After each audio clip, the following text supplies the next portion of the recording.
Bonjour à tous. Alors, enfin, le moment est venu de regarder un problème d'optimisation en long et en large. De quoi? Salaire, en bon français.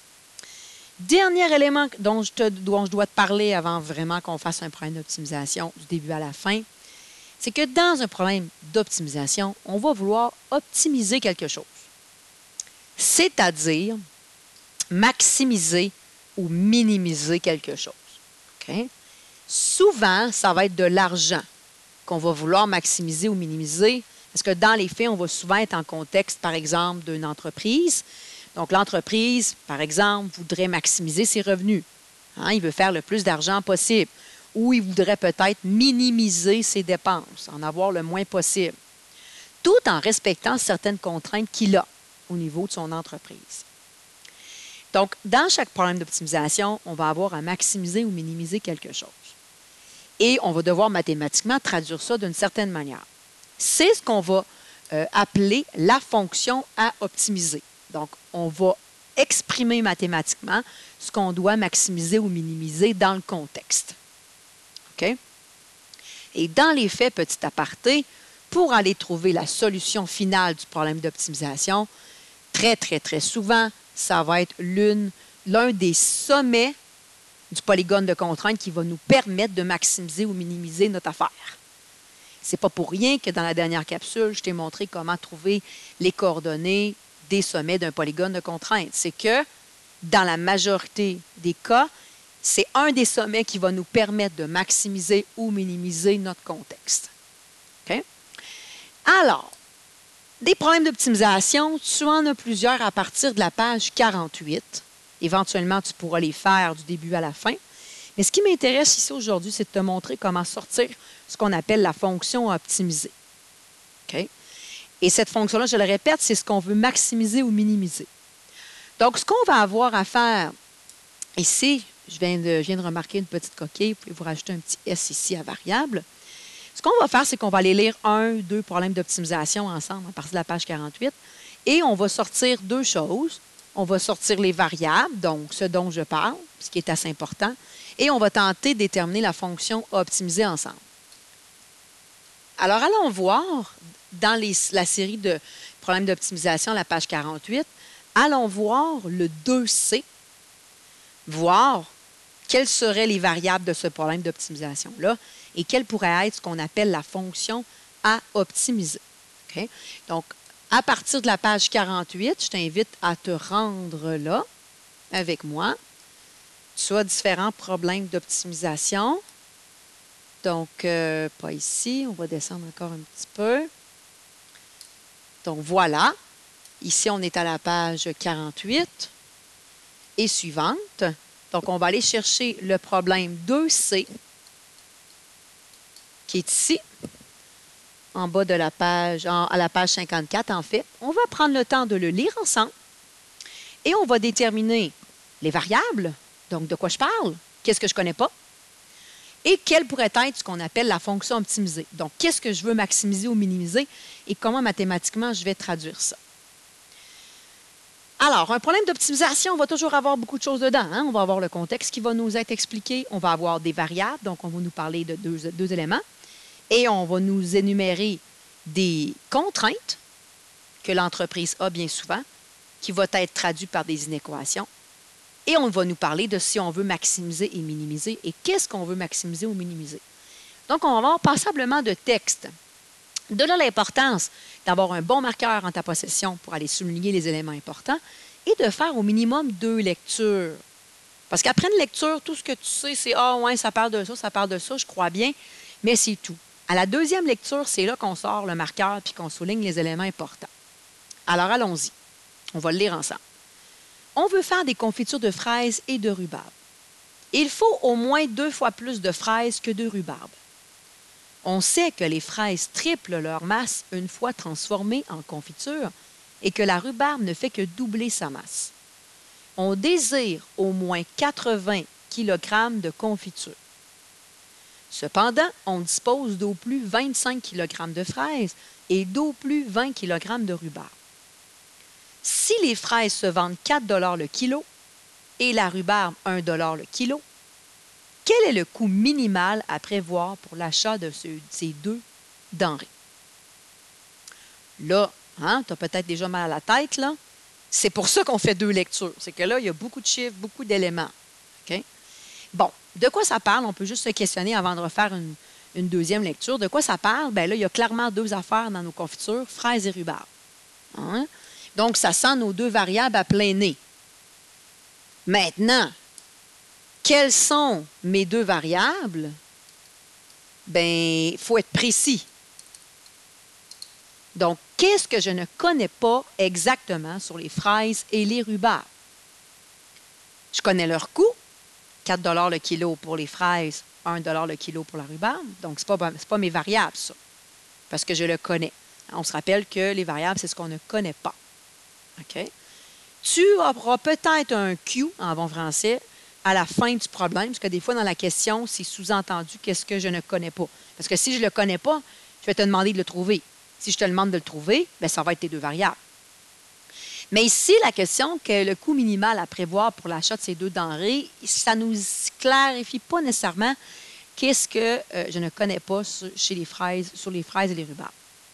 Par contre, ce que je constate, c'est qu'on me parle beaucoup de kilos. Hein? On me parle beaucoup de quantité dans le problème. Alors, on pourrait se demander, est-ce que je connais la quantité le nombre de kilos de fraises puis le nombre de kilos de rhubarbe que j'ai? Hein? On peut se questionner.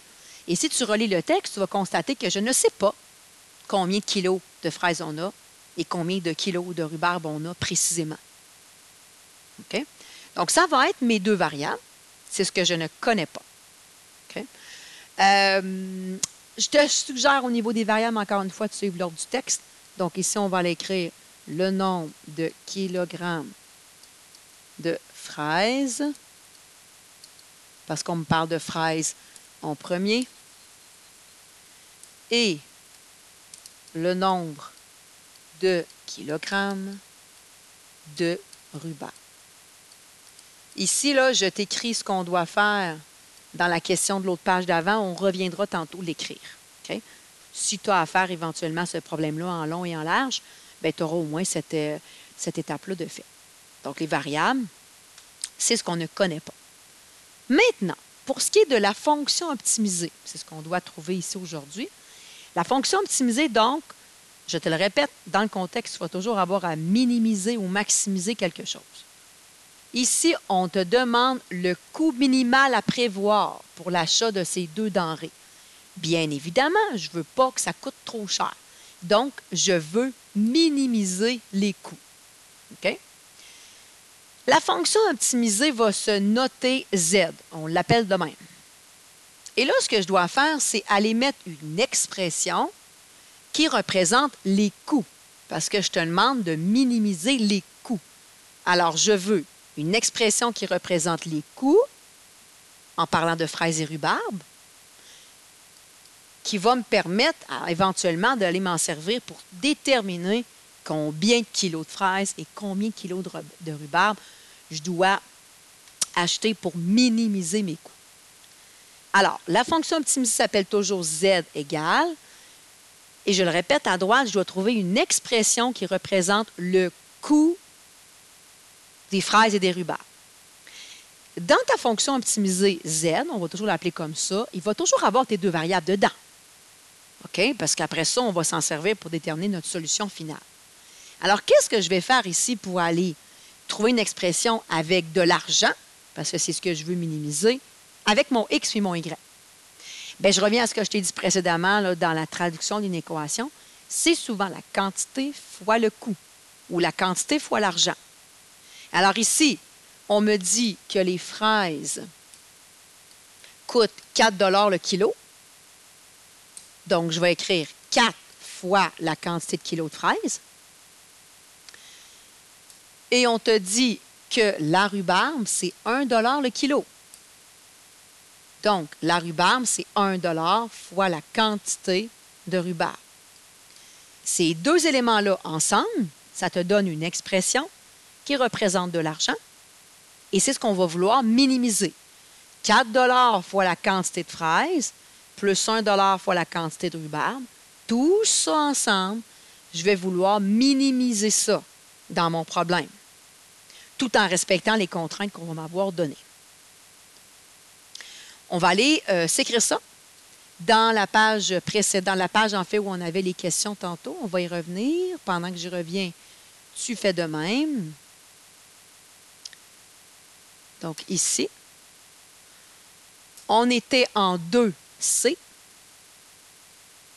Donc 2C, on a dit que nos variables, c'était le nombre de kilogrammes de fraises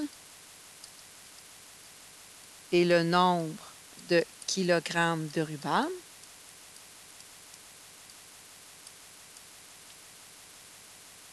Ça, c'est mes variables. C'était la première question, première sous-question ici. Et la deuxième chose qu'on devait faire, c'est déterminer la fonction optimisée. La fonction optimisée, c'est ce que je veux minimiser ou maximiser dans le contexte. On l'appelle toujours Z. Ici, on voulait, dans le contexte des fraises et des rhubarbes, on voulait minimiser de l'argent. Donc, ça nous prenait une expression en argent ici à droite. Et on intègre toujours nos deux variables. On n'a pas le choix, sinon on ne trouvera rien. On a vu que c'était 4 $ par kilogramme de fraises et 1 $ par kilogramme de rhubarbe. Ça, ensemble, ça me donne de l'argent. Et je vais vouloir, dans mon problème à la fin, minimiser ça, qui est de l'argent. Indique-toi qu'on veut minimiser, min ou max. Okay? Parce que si tu ne me l'indiques pas, je ne sais pas si cette expression-là, tu veux la minimiser ou la maximiser, dépendamment du contexte. Okay. Ici, donc, c'est ce que je vais t'inviter à faire. Donc, tu as plusieurs problèmes d'optimisation à la page 48. Je t'invite à les lire un à un et à faire ressortir ça, les variables et ce qu'on appelle la fonction optimisée, en m'indiquant est-ce que tu veux minimiser ou maximiser la bébelle, l'expression que tu as. Dernière chose que je veux te dire avant de te laisser faire ça, donc partir de la page 48 et tenter de faire ça de ton côté, je veux juste te faire remarquer une chose, c'est que la fonction optimisée, OK, l'information pour la construire, ça va presque toujours être à la fin du problème. Parce que c'est la question, en fait. Salut, voici, blablabla, bla, bla, bla, je veux maximiser ou minimiser ça. Qu'est-ce qu'il faut que je fasse? Okay. Donc, la fonction optimisée, tu vas la trouver la majorité du temps à la fin du problème. Les infos pour les mettre dedans. Okay. Le 4 et le 1 ici est à la fin qui va dans ta fonction à optimiser. Si on regarde le 2B qui est juste avant, okay, je ne me rappelle même plus du contexte. Mais ce que je remarque, c'est qu'on demande, la question est toujours à la fin, détermine combien d'argent elle peut faire avec le dernier chargement reçu. Donc, elle veut savoir l'argent. Ici, probablement qu'elle veut savoir l'argent qu'elle peut faire, donc elle veut maximiser son argent. OK, ça, c'est sous-entendu. Puis moi, ici, je vois de l'argent, puis je vois de l'argent. Donc, le 400 puis le 600, il risque fort de se retrouver dans la fonction optimisée. Parce que je veux maximiser ici l'argent que je peux faire comme entreprise. Okay? Fait que sache-le, la fonction optimisée, très souvent, les informations pour aller retrouver la fonction optimisée est souvent à la fin. Et souvent aussi dans la question qu'on te pose à la fin du problème, tu risques de retrouver des indications pour déterminer tes variables de manière précise. Parce que si je vais te poser la question, qu'est-ce qu'on doit faire pour maximiser ou minimiser, bien, tes variables vont souvent être cachées là aussi. Okay? Donc, sache-le.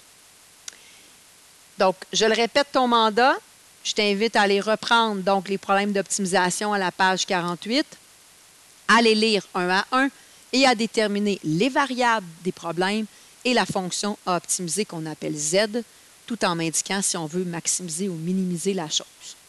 Après ça, après cette capsule-là, on sera enfin prêt à tout prendre ce qu'on avait dans notre coffre à outils, mélanger ça dans une bonne soupe et faire un problème d'optimisation du début à la fin. Alors, lâche pas.